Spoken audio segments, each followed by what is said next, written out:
મારું નામ સુગંધા છે। હું મારા ભાઈ અને ભાભી સાથે રહેતી હતી।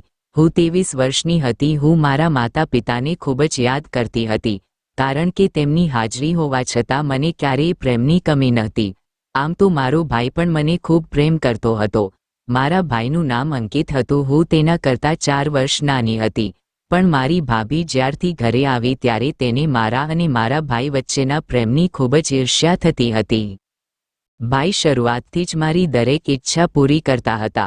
ભાભીના આવ્યા પછી જ્યારે ભાઈએ મને ભાભી જેવી જ વસ્તુઓ આપવાનું શરૂ કર્યું ત્યારે ભાભીનું મૂડ બગડી ગયો, પણ ભાઈ કહેતા હતા કે મારા માટે તમે બંને સરખા છો। તું મારી પત્ની છે અને સુગંધા મારી બહેન છે, તેથી જ હું તમારા બંને માટે એક સરખી વસ્તુઓ લાવું છું। ભાઈએ ભાભીને કહ્યું હતું કે મારી બહેન સાથે ક્યારેય ખરાબ વર્તન કરવાનો પ્રયાસ ન કરતી। હું મારી બહેનને ખૂબ પ્રેમ કરું છું। આ જ વાતથી ભાભી થોડી ઉદાસ રહેતી। મારી ભાભીનું નામ આરુષિ હતું। ભાભી અને ભાઈ વચ્ચે પ્રેમ લગ્ન થયા હતા। જ્યારે મારા માતા પિતાનું 7 વર્ષ પહેલાં અવસાન થયું હતું, મમ્મી પપ્પાના ગયા પછી ભાઈએ મને ઘણો પ્રેમ આપ્યો। મને પણ મારી ભાભી પાસેથી ઘણી અપેક્ષાઓ હતી, પણ ભાભીએ મારી કોઈ અપેક્ષા પૂરી કરી નહીં। હાલમાં જનજીવન રાબેતા મુજબ ચાલી રહ્યું હતું। મારા ભાઈએ ક્યારેય મારા પર કોઈ પ્રકારનું નિયંત્રણ રાખ્યું ન હતું। મારા ભાઈની નોકરી ખૂબ સારી હતી। ભાઈએ ઘરમાં નોકર રાખ્યા હતા। અમારા ઘરમાં એક નોકર અને 2 નોકરાણી કામ કરતી હતી। અમારા ઘરની સામે એક નવી કરિયાણાની દુકાન ખુલી હતી। સાંભળ્યું આ ઘર ઘણા સમયથી ખાલી હતું અને હવે એક છોકરાએ અહીં દુકાન ખોલી છે, અને આ છોકરાએ આ ઘર પણ ખરીદ્યું છે અને એક મોટી કરિયાણાની દુકાન ખોલી છે। મારો રૂમ બીજા માળે હતો। હું મોટેભાગે ઘરે કંટાળી જતી હતી, તેથી હું મારી બારી પાસે ઊભી રહેતી અને બહારનું દૃશ્ય જોતી રહેતી। પરંતુ છેલ્લા ઘણા દિવસોથી મારા મામાની દીકરીના લગ્નની તૈયારીઓ ચાલી રહી હતી, તેથી જ મારા માટે ઘરની બહાર નીકળવું વધુ થઈ ગયું હતું। આમ જ એક દિવસ મારી નજર સામે દુકાનવાળા તે છોકરા પર પડી। તે ખૂબ જ સારો હતો। મને ખબર નથી કે તેને જોઈને મારું હૃદય કેમ તેના તરફ ફિદા થઈ ગયું। હું તેને બારીમાંથી જોતી હતી। તે પાડોશના કૂતરાઓની ખૂબ કાળજી રાખતો। તે તેમને પોતાની દુકાનમાંથી બ્રેડ આપતો હતો, તેથી જ જ્યારે તે સવારે વહેલો જાગતો ત્યારે કૂતરાઓનું ટોળું તેની કરિયાણાની દુકાનની બહાર ઊભું રહેતું, અને મેં જોયું હતું કે તે છોકરા પાસે ઘણા ભીખ માગતા લોકો આવતા હતા। તેમણે તેમને ક્યારેય ખાલી હાથે જવા દીધા ન હતા। હું તેની સામે જોતી રહેતી અને મનમાં તેને જોઈને હસતી રહેતી। એક દિવસ હું તેને ખૂબ ધ્યાનથી જોઈ રહી હતી, જ્યારે અચાનક તેની નજર મારા તરફ વળી। તેને જોઈને હું તરત જ બારીમાંથી દૂર ખસી ગઈ। ત્યાર પછી તેણે ધ્યાન આપવાનું શરૂ કર્યું કે મારી નજર ફક્ત તેના પર જ રહે છે, તો ક્યારેક તે મારી સામે જોઈને હસતો। હું ઘરની બહાર જતી ત્યારે પણ તે મને ધ્યાનથી જોતો। લગ્ન દરમિયાન હું તૈયાર થઈને ઘરેથી જતી હતી અને ભાઈની કારમાં બેસતી, ત્યાં સુધી તે મારી સામે જોતો રહેતો અને સતત હસતો રહેતો। મને ખબર નથી કે એવું કેમ બન્યું કે હું તેને પ્રેમ કરવા લાગી, હું તેને કેમ પસંદ કરવા લાગી। આ બધા પ્રશ્નો મારા મનમાં ઘૂમતા રહ્યા। તેનું નામ અભિષેક હતું। અમારા ઘરે જે પણ રાશનની વસ્તુઓ આવતી તે તેની જ કરિયાણાની દુકાનમાંથી આવતી, કારણ કે તેની કરિયાણાની દુકાન ઘણી મોટી હતી। વાસ્તવમાં હું કોઈની સાથે વધુ વાત કરતી ન હતી, પણ અમારા ઘરમાં 2 નોકરાણી આવતી, રીમા અને પિંકી, અને બંને મારી ઉંમરની હતી। ભાઈએ ભાભીના કામ માટે રીમાને લગાવી હતી અને પિંકી મોટા ભાગે મારી સાથે જ રહેતી હતી। તે મારું બધું કામ કરતી જ્યારે રીમા ભાભી સાથે રહેતી। ભાભીએ તેને પોતાની નાની બહેન બનાવી દીધી હતી। તે હંમેશા તેની સાથે બજારમાં જતી હતી। ભાઈ ભાભીના લગ્નના 2 વર્ષ પછી ભગવાને તેમને સંતાનનું સુખ આપ્યું। ત્યારથી ભાભીને રીમાનો સાથ મળી ગયો, કારણ કે રીમા તેના બાળકની સંભાળ રાખતી હતી, અને જ્યાં પણ ભાભીને જવાનું હોય ત્યાં તે રીમાને પોતાની સાથે લઈ જતી હતી। અમારા ઘરનો નોકર ગુરપ્રીત પંજાબના એક નાનકડા ગામમાંથી આવ્યો હતો। અમે તેને પ્રેમથી ગુડુ કહીને બોલાવતા। તે ખૂબ જ સરસ છોકરો હતો। ગુડુ ઘરની બહારનું બધું કામ કરતો। તે બપોરે ભાઈને ઓફિસે પણ લઈ જતો। તે ઘરે રાંધવા માટે શાકભાજી પણ લાવતો હતો। જીવન આમ જ ચાલતું હતું। જ્યારે પિંકીએ એક દિવસ મને મારી પાસે જોઈ તો તે મારી પાસે આવી અને પૂછ્યું, દીદી, તમે બારી પાસે ઊભા રહીને કેમ હસો છો? મેં કહ્યું, તમે જાણો છો કે હું આખો દિવસ કંટાળી જાઉં છું. ભાભી મને ઘરની બહાર જવા દેતા નથી. તે કહે છે કે મિત્રો સાથે સંગત રાખવાની જરૂર નથી અને હું પોતે પણ એવી નથી. ઘરમાં કોઈ લેન્ડલાઇન નંબર નથી જેના દ્વારા હું મારા કોઈ મિત્રો સાથે વાત કરી શકું. બસ એક તું છો જેની સાથે હું મારા હૃદયનો બોજ હળવો કરી શકું છું, જેની સાથે હું વાત કરી શકું છું. તો તેને મારી સામે હસીને કહ્યું, હા, આ બધું સારું છે, પણ કૃપા કરીને મને કહો કે તમે બારીમાંથી એવું શું જોવો છો કે તમને હસી આવે છે? મેં ઘણી વખત નોંધ્યું છે, હું બધું જાણવા માંગુ છું. મેં કહ્યું, બસ હું જોઉં છું કે બહારની દુનિયા કેટલી સુંદર છે. બસ આ બધું જોઈને હું મનમાં હસતી રહું છું. બસ થોડા દિવસ આમ વીતી ગયા. અભિષેક અને હું એકબીજાને માત્ર નજરથી જ ઓળખતા હતા. હું તેનું નામ પણ જાણતી હતી. આમ એક દિવસ રાત્રિનો સમય હતો જ્યારે ભાઈ ઘરે આવ્યા અને અમે બધા સાથે જમતા હતા. તે જ સમયે અમે વાત પણ કરતા હતા. વાતચીત દરમિયાન ભાઈએ કહ્યું કે અમને બધાને પાડોશી શુક્લાજીના ઘરેથી આમંત્રણ આપવામાં આવ્યું છે અને આપણે બધાએ ત્યાં જવાનું છે. ભાભી પૂછવા લાગ્યા કે તેના ઘરે શું છે. તેણે કહ્યું કે તેના ઘરે દીકરાનો જન્મ થયો છે. તેઓ તેમના પુત્રના આગમનની ઉજવણી માટે એક નાનો કાર્યક્રમ યોજી રહ્યા છે. તેમણે કહ્યું છે કે દરેકને આવવાનું છે. શુકજીનું ઘર અમારા ઘરની બરાબર બાજુમાં હતું અને તેઓ તેમના કાર્યો પણ ઘરમાં જ કરતા હતા. ભાભીએ કહ્યું કે ફંક્શન ક્યારે છે? તો ભાઈ કહેવા લાગ્યા કે 2 દિવસ પછી છે. તો ભાભીએ કહ્યું કે અમે ત્યાં કેવી રીતે જઈ શકીએ? તમને ખબર છે કે તે દિવસે અમારે મારી બહેનની સગાઈમાં જવાનું છે, એટલે અમે શુક્લજીના ઘરે કેવી રીતે જઈ શકીએ?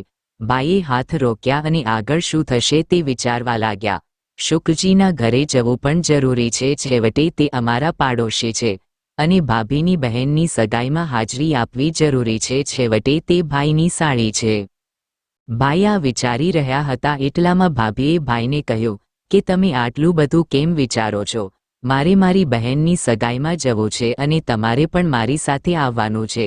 ચાલો આમ કરીએ. કઈ સુગંધા પિંકી સાથે શુક્લાજીના ઘરે જશે અને મુન્નીના કારણે હું રીમાને માતાના ઘરે મારી સાથે લઈ જઈશ અને તમે પણ અમારી સાથે સગાઈ માટે આવજો. આ રીતે શુક્લજીના ઘરે પણ જવાઈ જશે અને મારા ઘરે પણ જવાઈ જશે. ભાઈને ભાભીનો આ વિચાર ગમ્યો, પણ મેં મારી ભાભીને કહ્યું કે તમે જાણો છો કે મારે એકલા ક્યાંય જવું નથી. હું ત્યાં કેવી રીતે જઈ શકું? ભાભી કહેવા લાગ્યા કે તું એકલી કયા હશે? પિંકી તારી સાથે જશે અને ગમે તેમ કરીને તમારે થોડા 2-3 દિવસ રહેવા જવું છે. થોડીવાર જાઓ, ભોજન કરો અને ત્યાં 2-3 લોકો સાથે થોડીવાર વાત કરો, તે પછી ઘરે આવો. ભાઈ બોલવા લાગ્યા કે હા સુગંધા, તારી ભાભી બિલકુલ સાચી છે. આપણે આપણા પાડોશના લોકો સાથે પણ આપણા સંબંધોને નબળા ન કરવા જોઈએ. પિંકીએ મને ઈશારાથી કહ્યું કે બહેન, હું તમારી સાથે આવીશ, તેથી જ હું ચૂપ રહી. 2 દિવસ પછી હું અને પિંકી પડોશના ઘરે જવા તૈયાર થયા. ભાઈ અને ભાભી પણ સગાઈમાં જવા તૈયાર હતા. પિંકી અને હું શુક્લાજીના ઘરે ગયા હતા. ત્યાં ગયા પછી અમને જરા પણ અસ્વસ્થતા ન લાગી. શુક્લજીના પત્ની અને બહેનો મારી સાથે ખૂબ સરસ રીતે વાત કરતી હતી. મને ખૂબ સારું લાગ્યું. મેં તેના બાળક માટે ભેટ લીધી હતી, તે પણ આપી. એ પછી અમે જમવા ગયા. હું અને પિંકી જમવા ગયા જ્યારે અચાનક મારી નજર અભિષેક પર પડી. ત્યારે તે પણ ત્યાં આમંત્રિત હતો અને ભોજન કરી રહ્યો હતો. તેને જોઈને હું ખુશ થઈ ગઈ. આજે મેં તેને ખૂબ નજીકથી જોયો. તે ખરેખર ખૂબ જ સરસ હતો. જ્યારે તેણે મને શુક્લજીના ઘરે જોઈ ત્યારે તે મને જોઈને ખુશ થઈ ગયો. એવું લાગતું હતું કે તે તેના હાવભાવથી મને કંઈક કહેવાનો પ્રયત્ન કરી રહ્યો છે. પણ ત્યાં ઘણા લોકો હોવાથી મેં તેને અવગણવાનો પ્રયાસ કર્યો. પણ હવે મને સમજાયું કે તે મને પ્રેમ કરવા લાગ્યો હતો અને હું પણ મારા દિલમાં તેને પ્રેમ કરતી હતી. તે દિવસે અમે શુક્લજીના ઘરેથી પાછા ફર્યા હતા, પણ હું બહુ ખુશ હતી. અમારા આગમન પછી થોડી વારમાં ભાઈ અને ભાભી પણ ઘરની અંદર પ્રવેશ્યા. હું ખુશીથી મારી ભાભીને કહી રહી હતી કે શુક્લજીના ઘરે જઈને મને ખૂબ જ આનંદ થયો અને તેમના પરિવારને મળ્યા પછી પણ ખબર નહીં કેમ ભાભીએ આશ્ચર્યથી મારી સામે જોયો. ભાભીએ કહ્યું કે આજે તું બહુ ખુશ દેખાઈ રહી છે. ભાભીના પ્રશ્નથી મારી ખુશી થોડી ઓછી થઈ ગઈ હતી. ભાભીએ કહ્યું, પહેલાં મેં તને ક્યારેય આટલી ખુશ જોઈ નથી. કે પડોશીઓ કે સગાવહાલાને મળવા જઈને આટલી ખુશ? આખરે મામલો શું છે? મેં કહ્યું, ના ભાભી, કોઈ વાત નથી. બસ આમ થોડા દિવસો વીતી ગયા અને રીમા અને પિંકીએ તેના ગામ પાછા જવાની તૈયારી શરૂ કરી. મેં બંનેને કહ્યું કે તમે લોકો તમારા ગામમાં કેમ પાછા જવા માંગો છો? તમે લોકો અહીં જ રહો તો ઘરના કેટલા કામો ઉકેલાઈ જાય.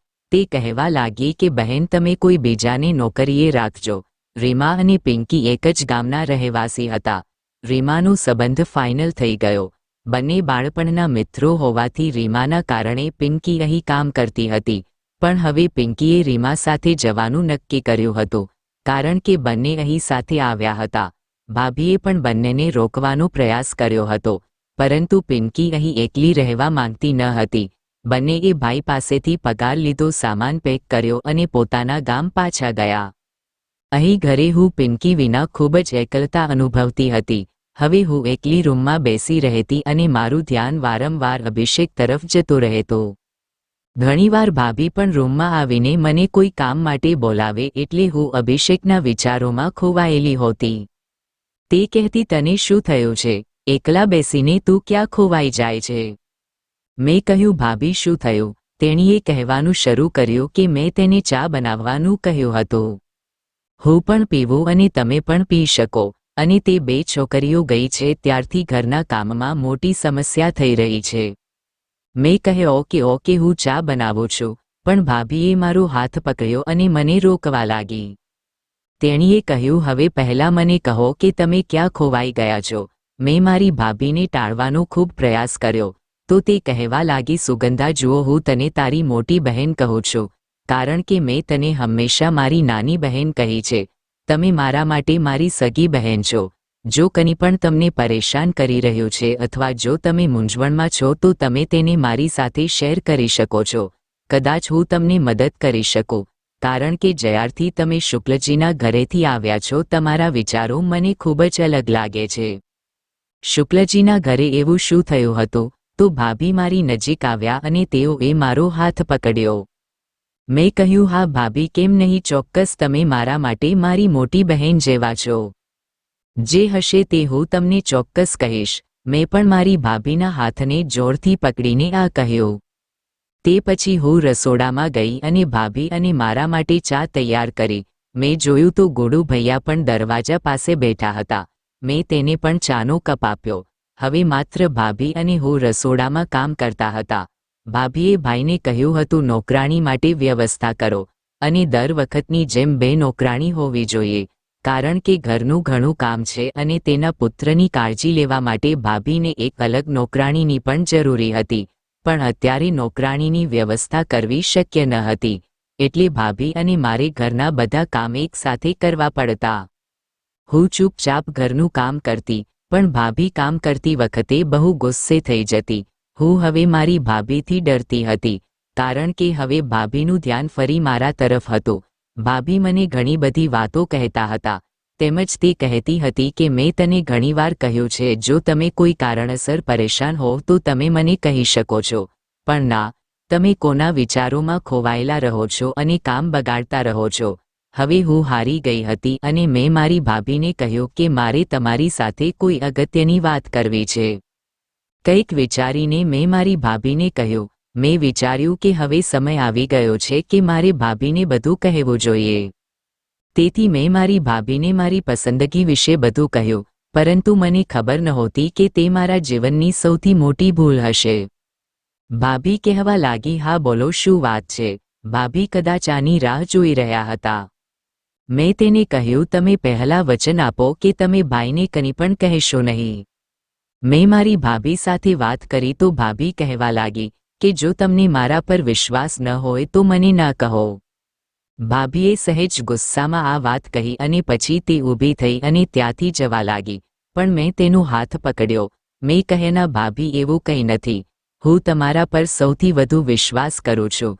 જ્યારે મેં મારી ભાભીને કહ્યું ત્યારે તે નીચે બેસી ગઈ. મેં ગભરાઈને કહ્યું, ભાભી, હકીકત એ છે કે હું કોઈના પ્રેમમાં પડી ગઈ છું. મેં માથું નમાવતા કહ્યું, પણ ભાભીના મોઢામાંથી આશ્ચર્ય સાથે નીકળ્યું, શું? અને તેનું આવું વર્તન પણ બરાબર હતું, કારણ કે આજ સુધી મેં તેને એવું કશું કહ્યું ન હતું. કે મારામાં હોશિયાર છોકરી જેવું કંઈ ન હતું. હું એક શરીફ અને સંસ્કારી છોકરી હતી અને મારી ભાભી મારા તરફથી પ્રેમ વિશે સાંભળીને આશ્ચર્યચકિત થઈ ગઈ. મેં કહ્યું, હા ભાભી, વાત સાચી છે. તો ભાભી પૂછવા લાગ્યા કે એ ભાગ્યશાળી કોણ છે. તે ખૂબ જ પ્રેમથી પૂછી રહી હતી. આ સમયે તે મારા માટે મારી મિત્ર હતી. જ્યારે મેં તેને અમારા ઘરની સામે રહેતા છોકરા વિશે કહ્યું ત્યારે ભાભીએ કહેવાનું શરૂ કર્યું કે તે જનરલ સ્ટોરનો છોકરો છે, જે ખૂબ જ સુંદર દેખાય છે અને શરમાઈને વાત કરે છે. મેં શરમાતા કહ્યું, હા ભાભી, તે જ. તો તે કહેવા લાગી, તું તેની સાથે વાત કરે છે, તું તેને મળવા પણ જાય છે. મેં કહ્યું, ના ના ભાભી, હું તેની સાથે કેવી રીતે વાત કરી શકું? મારી પાસે મોબાઈલ ફોન નથી અને હું તેને મળવા ઘરની બહાર પણ ન જઈ શકું. ભાભી કહેવા લાગી, તો પછી તું તેના પ્રેમમાં કેવી રીતે પડી? મેં કહ્યું, હું તેને મારા હૃદયમાં ઊંડે સુધી પ્રેમ કરવા લાગી. એક દિવસ તેની નજર મારા તરફ ગઈ અને તે પછી તે પણ મને જોવા લાગ્યો. અમે એકબીજા સામે હસતા હતા અને તે એ દિવસે શુક્લાજીના ઘરે પણ આવ્યો હતો અને ત્યાં પણ તેને હસીને મારી તરફ ઇશારો કર્યો હતો. ત્યારે મને સમજાયું કે મારી જેમ તે પણ મારા પ્રેમમાં હતો. મારી વાત સાંભળીને ભાભી કહેવા લાગ્યા કે તું ખરેખર પાગલ થઈ ગઈ છે સુગંધા. ભાભીએ હસીને કહ્યું હતું. પછી ભાભીએ મને કહ્યું કે ચાલો કાલે તે છોકરાના ઘરે જઈએ, તેની માતા સાથે વાત કરીએ. સાંભળ્યું છે કે તે ઘરમાં તેની માતા અને તે બંને એક સાથે રહે છે. મેં તરત જ ભાભીને ના પાડી. ભાભીએ બહુ પ્રયત્ન કર્યો હતો મને તેના ઘરે લઈ જવા માટે, પણ મારા કારણે ન તો તે જઈ શકી, પણ દર બીજા કે ત્રીજા દિવસે ભાભી મને તેના ઘરે જવાનું કહેતી. પણ એક દિવસ તે કહેવા લાગી, તેની માતા હંમેશા અસ્વસ્થ રહે છે અને તે આપણા પાડોશી પણ છે, તેથી તેની માતાની તબિયત જોવા જઈએ. મેં મારી ભાભીને ઘણી મનાઈ કરી હતી, પરંતુ તેમ છતાં તે મને બળજબરીથી તેના ઘરે લઈ ગઈ. અમે તેના ઘરનો દરવાજો ખખડાવ્યો અને પછી અમે ઘરની અંદર ગયા. તેની માતા ઘરે હતી. ભાભીએ કહ્યું કે અમે તમારી સામેના ઘરમાં રહીએ છીએ. તે પછી ભાભી તેની માતા સાથે વાત કરતી રહી. પછી અભિષેક કોઈ બહાને ઘરની અંદર આવ્યો અને મને જોઈને હસતો હસતો રૂમમાં ચાલ્યો ગયો. ભાભી અભિષેકની માતા સાથે વાત કરતી રહી અને સાથે સાથે મને પણ ઇશારો કરતી હતી. અભિષેકની માતાએ અમને વાત કરતા કહ્યું કે અમે થોડા દિવસ પહેલા જ અહીં આવ્યા હતા. અમે પહેલાથી જ આ જાણતા હતા, પરંતુ તેણે અમને કહ્યું કે હું હંમેશા બીમાર રહું છું. હું મારા દીકરાના જલ્દી લગ્ન કરાવવા માંગુ છું, જેથી પુત્રવધુ ઘરમાં આવે અને મારી સેવા કરવા લાગે. આ સાંભળીને ભાભીએ મારી સામે હસતા હસતા જોયું. હું પણ શરમાઈ ગઈ. તે પછી અમે અમારા ઘરે પાછા ફર્યા. તે દિવસથી ભાભી મારી પાછળ પડ્યા હતા. અત્યારે પણ અમે બંને સતત એકબીજાને જોતા રહ્યા. મને એક જ અફસોસ હતો કે જો મારી પાસે મોબાઈલ હોત તો મેં અભિષેક સાથે પણ વાત કરી હોત, પણ મને ભાઈથી ડર લાગતો હતો કે જો ભાઈને ખબર પડે કે હું અભિષેક સાથે વાત કરું તો મને ખબર નથી કે તેની પ્રતિક્રિયા શું હશે. જ્યારે અભિષેક તેની ગરદન ઊંચી કરીને મારી તરફ જોતો ત્યારે મને ગમતું. હું ઈચ્છતી હતી કે તે મને પ્રપોઝ કરે, પરંતુ તેને પણ અત્યારે વાત કરી ન હતી. ખબર નહીં અમારા બંનેના નસીબમાં શું લખ્યું હતું કે અમે બંને એકબીજાને જોઈને આમ જ જીવતા રહેશું. એક દિવસ મેં જોયું કે બપોરના 2 વાગ્યા હતા, પરંતુ હજુ સુધી અભિષેકે તેની કરિયાણાની દુકાન ખોલી ન હતી. મને આ બધું જોઈને નવાઈ લાગી, કારણ કે આ પહેલીવાર હતું જ્યારે તેની દુકાન બંધ થઈ હતી. આમ તો તે રોજ દુકાન ખોલતો હતો. હવે શું થયું? હું ખૂબ જ ચિંતિત થઈ રહી હતી. આખો દિવસ વીતી ગયો, પણ હું અભિષેકને ક્યાંય જોઈ શકી નહીં. મેં મારા દરવાજાથી અભિષેકના દરવાજા તરફ જોયું તો જોયું કે તેના ઘરનો દરવાજો પણ બંધ હતો. તે ક્યાં ગયો હતો? હું એટલી બેચેન થઈ રહી હતી કે મને બેચેન જોઈને ગુડુ ભૈયા પૂછવા લાગ્યા કે શું થયું બહેન, કોઈ સમસ્યા છે? મેં ચૂપચાપ ગુડુ ભૈયાને પૂછ્યું કે તમે મને એક વાત કહો. તે કહેતો હતો, શું વાત છે, પૂછો. મેં કહ્યું, સામેની કરિયાણાની દુકાન કેમ બંધ છે? તેણે કહ્યું કે ગઈકાલે રાત્રે તે માજી ખૂબ બીમાર થઈ ગયા હતા. કદાચ તે હોસ્પિટલ ગયા છે. શું તમારે કોઈ કામ છે? મેં કહ્યું, હા, મારે અમુક વસ્તુઓ મંગાવવાની હતી. તે કહેવા લાગ્યો કે તમે મને લિસ્ટ આપો, હું બજારમાંથી તમારા માટે લાવીશ, પણ મેં તેમને ટાળી દીધા. મને લાગ્યું કે અભિષેક 1-2 દિવસમાં પાછો આવશે, પણ 2 દિવસ વીતી ગયા તે હજી આવ્યો ન હતો. પણ વીતતા દિવસો સાથે હું મારા ભાઈમાં ઘણો બદલાવ જોઈ રહી હતી. ભાઈ મારી સાથે ખૂબ જ ખરાબ વર્તન કરતો અને મને ઘરની અંદર જ રહેવાનું કહેતો. ઘરની બહાર ન જાવ તેઓ મને આવું કેમ કહેતા હતા? તેઓ સારી રીતે જાણતા હતા કે હું ઘરની બહાર બહુ ગઈ નથી. ભાઈ હંમેશા ગુસ્સામાં રહેવા લાગ્યો હતો. મને ખબર ન હતી કે તેમને શું થયું હતું અને ભાભીએ મને ઠપકો આપ્યો હતો. તે કહેતી હતી તારા કારણે ઘરનું આખું વાતાવરણ ખરાબ થયું છે. જો તે આવું કંઈ કર્યું હોય તો મને કહે. તારો ભાઈ હંમેશા ગુસ્સે થવા લાગ્યો છે. કંઈક ખોટું છે. તે કોઈ પાગલ નથી જે ઘરનું વાતાવરણ બિનજરૂરી રીતે બગાડતા રહે. ભાભીની વાત સાંભળીને મને બહુ દુઃખ થયું. ભાભી મારા પર કેવો આરોપ લગાવી રહી હતી. મેં કંઈ કર્યું ન હતું અને અભિષેક પણ ઘણા દિવસોથી દેખાતો ન હતો. હવે ભાઈ અને ભાભી વચ્ચે કોઈ મુદ્દે ઝઘડા થતા હતા. હંમેશા ઝઘડો ભાભી જ શરૂ કરતી હતી. હું સખત પ્રયાસ કરતી હતી કે ઘરનું વાતાવરણ ખરાબ ન થાય, પરંતુ બંને હંમેશા ઝઘડા કરતા હતા અને તેમના ઝઘડા વચ્ચે મેં ઘણીવાર ભાઈને ભાભીને કહેતા સાંભળ્યા હતા કે હું જલ્દીથી તેના લગ્ન કરી દઈશ. આ બધું સાંભળીને મારું હૃદય ધ્રુજી ઉઠ્યું. અહીં ખબર નહીં કેટલા દિવસોથી હું અભિષેકની રાહ જોઈ રહી હતી. મારી પાસે તેનો મોબાઈલ નંબર પણ ન હતો, તેથી હું તેને ફોન કરીને બધું કહી શકું. પરંતુ હજુ સુધી અભિષેક પોતાના ઘરે પરત આવ્યો ન હતો. તે દિવસે જ્યારે ભાઈ ઘરે આવ્યો ત્યારે તેણે ભાભીને ખુશખબરી કહેવાનું શરૂ કર્યું. કહેવા લાગ્યા કે આજે છોકરાઓ જોવા આવે છે. બસ પ્રાર્થના કરો કે આ સંબંધ નક્કી થાય, કારણ કે તેઓ ખૂબ અમીર છે. મરતા પહેલાં મેં મારા મમ્મી પપ્પાને વચન આપ્યું હતું કે હું સુગંધાના લગ્ન સારા પરિવારમાં કરાવીશ, જ્યાં આપણી સુગંધા ખૂબ ખુશ હોય. હું ઈચ્છું છું કે મારું આ વચન પૂરું થાય. ભૈયાએ ગુડુ ભૈયાને નાસ્તો લાવવા કહ્યું અને કહ્યું કે કોઈ વસ્તુની કમી ન થવી જોઈએ. ભાઈ તે દિવસ ઓફિસ પણ ગયા ન હતા. ભાઈએ મારી સાથે વાત ન કરી. તેને ભાભીને કહ્યું હતું કે મને સારી રીતે તૈયાર કરવી અને જો આજે જો સુગંધા તેને ગમશે તો તેનું નસીબ બદલાઈ જશે. આ બધું સાંભળીને ભાભીને નવાઈ લાગી. જ્યારે ભાઈએ તેને કહ્યું કે એ લોકો ખૂબ જ અમીર છે, ભાભી મારી પાસે આવીને પૂછતી કે હવે શું થશે? તમારા અને અભિષેક વચ્ચેનો પ્રેમ અધૂરો રહેશે. મેં કહ્યું ભાભી મને ભાઈના ગુસ્સાથી બહુ ડર લાગે છે. પછી તે કહેવા લાગી આજે તમારો ભાઈ ઘરે છે, આ વિશે વધારે વાત ન કરો. છોકરાઓ સાંજે મને મળવા આવ્યા અને તેઓએ મને તરત જ પસંદ કરી લીધી. તે એક મોટી કારમાં આવ્યા અને મને ઘણા પૈસા પણ આપ્યા. લગ્નનું પણ ટૂંક સમયમાં કહ્યું. છોકરો અમેરિકામાં ખૂબ સારી નોકરી કરતો હતો અને લગ્ન પછી તે મને પોતાની સાથે લઈ જવાનો હતો. છોકરો દેખાવમાં પણ ઘણો સારો હતો. આ જોઈને ભાઈ બહુ ખુશ થયા. મારો સંબંધ નક્કી થઈ ગયો અને ભાઈને આટલો ખુશ જોઈને મેં મારા મગજમાંથી અભિષેકનો વિચાર કાઢી નાખ્યો હતો. મારા માટે મારા ભાઈની ખુશીથી વધુ મહત્વનું કંઈ ન હતું. ભાઈએ મારા માથા પર હાથ મૂકીને કહ્યું હતું કે મારી ઇજ્જતને કલંકિત ન થવા દેતી.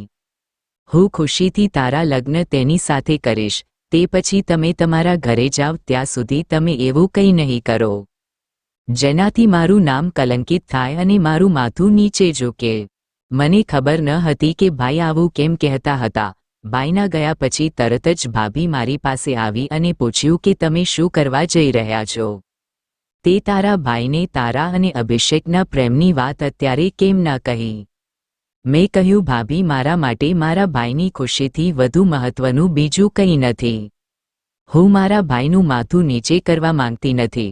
જો અભિષેક મારા પ્રેમ વિશે જાણતો હોત અને ખુશીથી મારા ઘરે સંબંધ લાવ્યો હોત તો કદાચ ભાઈએ મારા લગ્ન તેની સાથે કરાવ્યા હોત. પરંતુ જો અમે બંને એકબીજા સાથે વાત કરી શકતા નથી તો અમારા બંને માટે લગ્ન કેવી રીતે શક્ય છે? હું મારા ભાઈની ઈચ્છા મુજબ જ લગ્ન કરીશ. આટલું કહીને મેં મારી ભાભીને ચૂપ કરી દીધી.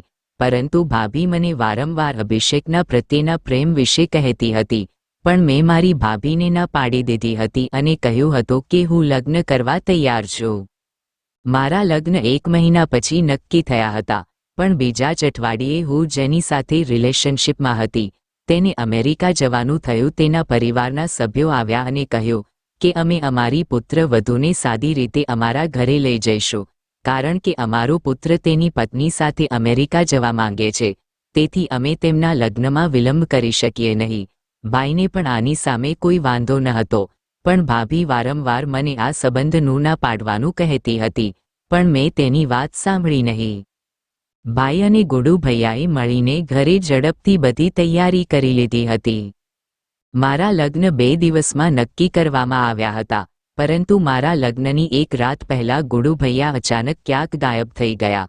હું બારી પાસે ઊભી રહી અને વારંવાર અભિષેકની દુકાન તરફ જોઈ રહી હતી કે શું તે તેની માતા સાથે દૂર ચાલ્યો ગયો છે. મારા લગ્નનો સમય આવી ગયો હતો. મને દુલ્હન બનાવવામાં આવી હતી. મારા સાસરિયાઓએ કહ્યું 1 મહિના પછી તેઓ ખૂબ જ ધામધૂમથી રિસેપ્શનનું આયોજન કરશે. અત્યારે તે મને બસ વિદા કરી લઈ જવા માંગતા હતા. હું દુલ્હન બની તૈયાર હતી, પણ અભિષેકની યાદ હજુ પણ મારા હૃદયમાં હતી. ભાભીએ મને રૂમમાં રહેવા કહ્યું હતું. અમારા લગ્નમાં અમુક ખાસ મહેમાનો જ આવ્યા હતા.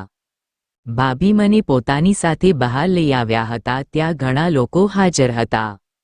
ભાભી યોગ્ય રીતે મારો હાથ પકડીને મને મંડપમાં લાવી હતી. જ્યારે અચાનક તેણે મને ભાઈ પર જોરથી ધક્કો માર્યો. ભાઈએ મને ઝડપથી પકડી લીધી.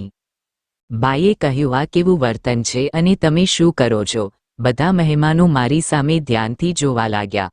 ભાભીનું વર્તન મને બિલકુલ પસંદ ન હતું, પણ હવે ભાભી ચીસો પાડવા લાગી અને કહેવા લાગી, અંકિત, તમારી બહેન ઘરેથી ભાગી જવાની તૈયારી કરી રહી હતી. મેં ભાભી તરફ જોયું અને કહ્યું, ભાભી, તમે મારા પર કેવો આરોપ લગાવો છો? તેને કહ્યું કે હું એકદમ સાચી છું.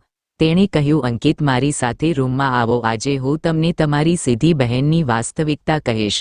શું થઈ રહ્યું છે તે જોઈને ત્યાં હાજર તમામ લોકો સ્તબ્ધ થઈ ગયા. ભાઈ વારંવાર ભાભીને આ વાત કહેતો હતો, શું બોલે છે, ચૂપ રહે. આખરે તારે શું જોઈએ છે? પણ ભાભીએ ભાઈનો હાથ પકડીને જબરદસ્તીથી મારા રૂમમાં લઈ ગયા. હું અને બીજા બધા ભાભીની પાછળ રૂમમાં ગયા. ભાભીએ કહ્યું, આ તમારી બહેનના રૂમમાં દોરી. અને ભાભીએ બેગ ઉપાડતા કહ્યું, આ બેગ? ભાઈ પૂછવા લાગ્યા, આ બધું શું છે? ભાભીએ કહ્યું, આ બધું તમારી બહેનની ભાગી જવાની નિશાની છે. અને તમે જાણો છો કે તે કોની સાથે ભાગી જવાની હતી? ગુડુ સાથે. ગુડુ પહેલેથી જ અહીંથી નીકળી ગયો છે અને તેને તેની સાથે ભાગી જવાની યોજના બનાવી છે. આ બંને એકબીજાને પ્રેમ કરે છે અને કોણ જાણે છે કે તેમની વચ્ચે બધું ક્યારથી ચાલી રહ્યું છે.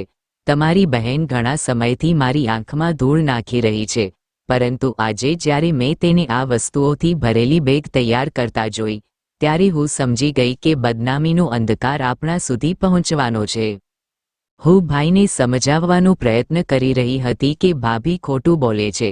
ત્યાં હાજર તમામ મહેમાનો એકબીજા સામે જોઈ રહ્યા હતા અને મારા વિશે વાત કરી રહ્યા હતા. ભાઈએ માથું પકડીને કહ્યું કે તું કહેતી કે મને સુગંધા પર શંકા છે. તે સાચું હતું, પણ મેં તારી વાત ન સાંભળી. મેં કહ્યું, ભાઈ, ભાભી ખોટું બોલે છે, આ સાચું નથી. હું ગુડુ ભૈયાને મારા ભાઈ જેવો માનું છું. ભાઈ મારી નજીક આવ્યો અને મને પૂછ્યું કે તું આવું કેમ કરવા જઈ રહી હતી? હવે લગ્ન કર અને મહેરબાની કરીને અહીંથી ચાલી જા. તે જ સમયે છોકરાના માતા અને પિતા કહેવા લાગ્યા, ના, અમે આવી છોકરીને અમારી વહુ નહીં બનાવીએ. છોકરાએ તેની માતાને પણ કહ્યું કે મમ્મી, પપ્પા, ચાલો અહીંથી. હું અહીં 1 મિનિટ પણ રોકાવા માંગતો નથી. મારો ભાઈ તે લોકોની સામે હાથ જોડી રહ્યો હતો.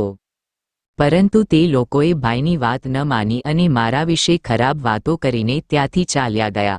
મારા લગ્નની બારાત પાછી ચાલી ગઈ હતી. મારી પાસે રડવા સિવાય બીજો કોઈ વિકલ્પ ન હતો. મારી નિર્દોષતા સાબિત કરવા માટે મારી પાસે કોઈ ન હતું. બધાના ગયા પછી ભાઈએ મને થપ્પડ મારવાનું શરૂ કર્યું. હું મારી ભાભીને પણ કહેતી હતી કે તમે મારી સાથે સારો વ્યવહાર કર્યો નથી. ભાભી કહેવા લાગ્યા કે તું છો જ ખરાબ અને અમારા ઘરમાં રહીશ તો અમારી ઇજ્જત બગાડીશ. તેણે તેના પતિને કહ્યું કે તેને અત્યારે જ ઘરમાંથી કાઢી મૂકો. હું ભાઈ સામે ખૂબ રડતી હતી, પણ ભાઈને કોઈ અસર થઈ ન હતી. ભાઈ બોલવા લાગ્યા કે આજે હું તારા કારણે આ સુધી પહોંચ્યો છું. તેને માર મારીને મને ઘરની બહાર કાઢી મૂકી. મારી ચીસોની પણ તેના પર કોઈ અસર ન થઈ. હું ક્યાં જઈશ, ક્યાં રહીશ? આજુબાજુના બધા લોકો પણ ઊભા રહીને આ નાટક જોઈ રહ્યા હતા. હું દુલ્હનના પોશાકમાં જ ઘરની બહાર આવી હતી. મને ખબર નહોતી કે ભાભી મારી સાથે આવી રમત રમવાની છે. ચાલતા ચાલતા હું રસ્તા પર આવી. રાત થઈ ગઈ હતી. રડ્યા પછી મારી હાલત ખરાબ થઈ ગઈ હતી. મારું દર્દ સમજવાવાળું કોઈ નહોતું, તેથી જ હું રસ્તાના કિનારે બેસીને રડવા લાગી. અંધારી રાતમાં મારો સમય ક્યાં પસાર કરવો તે મને સમજાતું ન હતું. અચાનક એક યુવાન છોકરી મારી પાછળ આવી અને બોલી, બહેન, તમે અહીં કેમ બેઠા છો? મેં કહ્યું, આ મારી મંજિલ છે. મારું નસીબ ખરાબ છે. હું અહીંથી ક્યાં જાઉં? તે કહેવા લાગી, હું તમારી મદદ કરી શકું. મેં તેને મારા વિશે બધું કહ્યું હતું. મારા કપડાં જોઈને પણ તે સમજી ગઈ કે હું એક દુલ્હન છું, જે દુલ્હન બનતા પહેલાં જ બરબાદ થઈ ગઈ હતી. મારી વાર્તા સાંભળ્યા પછી તેણે અફસોસ વ્યક્ત કર્યો અને મને તેની સાથે આવવા કહ્યું. હું પણ આવી જ એક છોકરી છું. માત્ર હું જ નહીં, મારી સાથે ઘણી છોકરીઓ એનજીઓમાં કામ કરે છે. અમને ત્યાં રહેવાની સગવડ મળે છે. આપણને ત્યાં મજબૂત બનાવવામાં આવે છે. જો તમે ઈચ્છો તો તમે અમારી સાથે ત્યાં રહી શકો છો. જો તમારામાં ટેલેન્ટ હોય તો ત્યાં હાજર યુવતીઓને શીખડાવી તમે તેને અંત સુધી સફળ બનાવી શકો છો. અત્યારે તો રાત વિતાવવા માટે મને કોઈ છતની જરૂર હતી, તેથી જ હું તે છોકરી સાથે ગઈ. પણ ત્યાં ગયા પછી મેં આંસુભીની આંખે ત્યાંની છોકરીઓ તરફ જોયો. મેં જોયું કે આ દુનિયામાં હું એકમાત્ર અનાથ છોકરી નથી. મારી જેમ ઘણી બધી છોકરીઓ છે જેઓ તેમના માતા પિતા વિના રહે છે. મેં અહીંના વોર્ડન સાથે વાતચીત કરી અને આમ હું તે એનજીઓમાં રહેવા લાગી. ત્યાં ઘણી છોકરીઓ હતી જેમની પાસે કોઈને કોઈ આવડત હતી. હું ત્યાં 3 દિવસથી રહેતી હતી. હું દરેકને ખૂબ જ મિસ કરી રહી હતી. અહીં આવીને મેં પહેલેથી જ મારી જાતને વ્યસ્ત બનાવી દીધી હતી, પણ મારું ધ્યાન ફરી બધા તરફ જતું હતું. ઘણા દિવસો સુધી ત્યાં રહ્યા પછી મને તેની આદત પડી ગઈ. મેં ત્યાંના બધા કામ કરવા માંડી. એક દિવસ વોર્ડને મને કહ્યું, આજે રાશન આવવાનું છે. હમણાં એક છોકરો રાશન આપવા આવશે, તો કાગળ પકડો અને બધું રાશન બરાબર રખાવી દો. તેથી હું ત્યાં જ ઊભી રહી અને તેની રાહ જોવા લાગી. થોડીવાર પછી એક રિક્ષા આવી અને એક છોકરો તેમાંથી નીચે ઉતર્યો અને રાશનની વસ્તુઓ ઉતારવા લાગ્યો. જ્યારે અચાનક મારી નજર પેલા છોકરા પર પડી તો હું આશ્ચર્યચકિત થઈ ગઈ, કારણ કે મારી સામેનો છોકરો બીજો કોઈ નહીં પણ અભિષેક હતો. તેની નજર પણ મારા તરફ ગઈ હતી. મને જોયા પછી જાણે તે બધું જ ભૂલી ગયો હતો. સામાન તેને ત્યાં જ ફેંકી દીધો અને કહેવા લાગ્યો, તમે ક્યાં ગયા હતા? અને તમને ખબર છે તમારો ભાઈ તમારા માટે કેટલો ચિંતિત છે, અને તમે અહીં શું કરી રહ્યા છો? મેં કહ્યું, તમે શું બોલો છો અને તમે ક્યાં ગયા હતા? કોણ જાણે કેટલા સમયથી મારી આંખો તમને શોધતી હતી. તેણે કહેવાનું શરૂ કર્યું કે વાસ્તવમાં મારી માતાની તબિયત ખૂબ જ બગડી ગઈ હતી. હું તેમને મુંબઈ લઈ ગયો હતો અને ત્યાં તેની સારવાર કરાવવામાં મને ઘણા દિવસો લાગ્યા. પરંતુ જ્યારે હું ત્યાંથી પાછો આવ્યો ત્યારે મેં તમારા રૂમ પર જોવાનું શરૂ કર્યું, પણ તમે મને દેખાણા નહીં. હું તમને વારંવાર શોધતો હતો. મેં આજુબાજુના લોકોમાં તમારા વિશે પૂછપરછ કરી, તો તેઓએ મને કહ્યું કે તમારા ભાઈએ તમારા લગ્નનું આયોજન કર્યું હતું, પણ તમારી બારાત પાછી ચાલી ગઈ અને પછી તમારા ભાઈએ તમને ઘરની બહાર કાઢી મૂકી. પણ હવે તે તમારા માટે ખૂબ ચિંતિત છે. એ જ નહીં, પણ હું પણ ઘણા સમયથી તમને શોધી રહ્યો છું. મેં કહ્યું, મારો ભાઈ મને કેમ શોધે છે? ભાભીએ તો મારા પર આરોપ લગાવ્યો હતો. તે મારી ભૂલ ન હતી. તેણે કહેવાનું શરૂ કર્યું કે હું તમારા વિશે બધું જ જાણું છું. તને શું લાગે છે હું તને આંખના સંકેતો જ કરતો હતો, પણ હું તને ખૂબ પ્રેમ કરવા લાગ્યો હતો. હું તને મારો પ્રેમ વ્યક્ત કરવાનો હતો, પરંતુ મારી માતાની તબિયત ખરાબ થઈ ગઈ. તેને હોસ્પિટલમાં દાખલ કરાવવું ખૂબ જ જરૂરી હતું. મને ઘણો સમય લાગ્યો. હું ત્યાંથી પાછો આવ્યો અને તમને શોધતો હતો. તમારા ભાઈને પણ તમારી નિર્દોષતાનું સબૂત મળી ગયો હતો, તેથી તમારો ભાઈ તમારા માટે ખૂબ જ ચિંતિત છે અને તમને દરેક જગ્યાએ શોધી રહ્યો છે. તમારા ઘરનો એ નોકર જેની સાથે તમારી ભાભીએ તારી બદનામી કરી હતી અને તે થોડા દિવસ પછી તમારા ઘરે આવ્યો. ત્યારે તમારા ભાઈએ તેને એટલો માર માર્યો કે તેને ઘરની બહાર પણ કાઢી મૂક્યો. ઘરની બહાર મોટી ભીડ એકઠી થઈ ગઈ હતી અને તે નોકર વારંવાર રડતો કહેતો હતો, તમે આવું કેમ કરો છો? મેં કંઈ કર્યું નથી. તમારા વિસ્તારના લોકોએ તેને બચાવ્યો. તે નોકરે કહ્યું કે તમે મને બિનજરૂરી માર મારી રહ્યા છો. આમાં મારો કોઈ દોષ નથી. હું તમને પોલીસના હવાલે પણ કરી શકું છું, હું તમારો નોકર છું. ત્યારે તમારા ભાઈએ કહ્યું કે તારી અને મારી બહેનનું ઘણા સમયથી અફેર ચાલતું હતું, જેથી તું તેને ભગાડી લઈ જવાનો હતો. તે તો તેની સાથે લગ્ન પણ કરી લીધા હશે, હવે તું શું લેવા આવ્યા છો? આ સાંભળીને તેણે કાન પર હાથ મૂકી કહ્યું, અંકિત ભૈયા, શું બોલો છો? સુંગધા બહેન મારી બહેન જેવી હતી, તે મારા કરતાં નાની હતી, પરંતુ હું તેને દીદી કહી બોલાવતો. તારા ભાઈએ કહ્યું તો તું ક્યાં ગાયબ થઈ ગયો હતો? તે કહેવા લાગ્યો કે અંકિત ભૈયા, તમારા ઘરેથી હું કેમ ભાગવા લાગ્યો? ન તો હું દીદીને ઘરમાંથી ભગાડવાનો હતો અને ન તો હું ચૂપચાપ તમારા ઘરેથી ભાગી ગયો, પણ હું તો લગ્નની એક રાત પહેલાં મેં ભાભીને કહ્યું હતું કે ગામમાં મારા પિતાની તબિયત ખરાબ થઈ ગઈ હતી. મેં ભાભી પાસેથી બહાર જવા માટે થોડા પૈસા પણ લીધા હતા અને કહ્યું હતું કે મને પાછા આવવા માટે લગભગ 1 મહિનો લાગી શકે છે, કારણ કે મારી બહેનના લગ્ન પણ હતા. હું 15 દિવસ પહેલાં ગામ જવાનો હતો, પરંતુ પિતાની બગડતી તબિયતને કારણે હું લગ્નના 1 દિવસ પહેલાં જ મારા ઘરે ગયો હતો. જો તમને વિશ્વાસ ન હોય તો તમે મારા ગામમાં ફોન કરીને પૂછી શકો છો. જ્યારે તમારા ભાઈએ તેની પત્ની તરફ જોયું તો તે ગભરાવા લાગી, જેથી તમારો ભાઈ સમજી ગયો કે તેણે તેની સાથે ખોટું બોલ્યું છે. તમારા ઘરનો નોકર પણ વારંવાર કહેતો હતો કે ભાભી, સત્ય શું છે કહો. પણ તમારી ભાભી કહેતી હતી કે નોકર ખોટું બોલે છે, પણ નોકરે સાબિત કર્યું કે તે તેના ગામ ગયો હતો અને તેને તમારી સાથે અફેર નથી.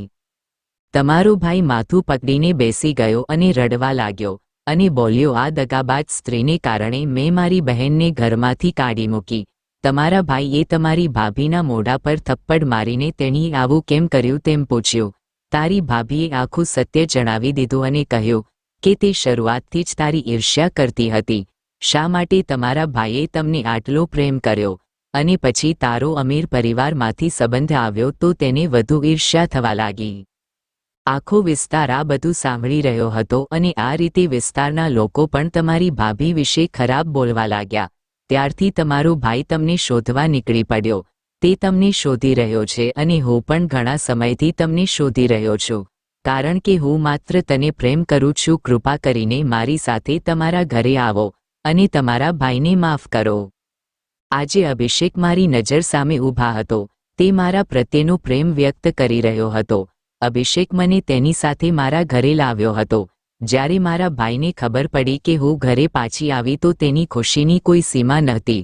રડતા રડતા તેને મને ગળે લગાડી અને તે મારી પાસે માફી માંગી રહ્યો હતો.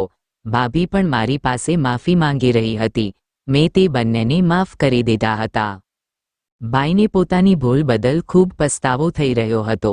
બીજી બાજુ ભાભીને પણ પસ્તાવો થઈ રહ્યો હતો, કારણ કે ભાઈએ તેને ખૂબ ઠપકો આપ્યો હતો અને એમ પણ કહ્યું હતું કે જો મારી બહેન નહીં મળે તો હું તને છૂટાછેડા આપી દઈશ.